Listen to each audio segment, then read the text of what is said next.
मला आठवतं याच ठिकाणी 2017 साली आपण सभा घेतली होती आणि त्यावेळी या महानगरपालिकेमध्ये भारतीय जनता पक्षाला निवडून द्या असं मी आव्हान केलं होतं आणि काही आश्वासनं देखील दिली होती।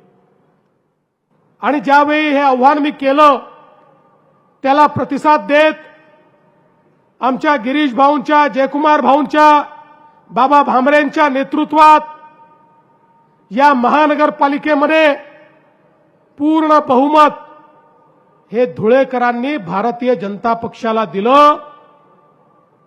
आणि ज्याप्रमाणे तुम्ही तुमचा शब्द ठेवला, जी आश्वासनं या मंचावरनं मी दिली होती ती सगळी आश्वासनं पूर्ण करण्याचं काम देखील या ठिकाणी मी केलं।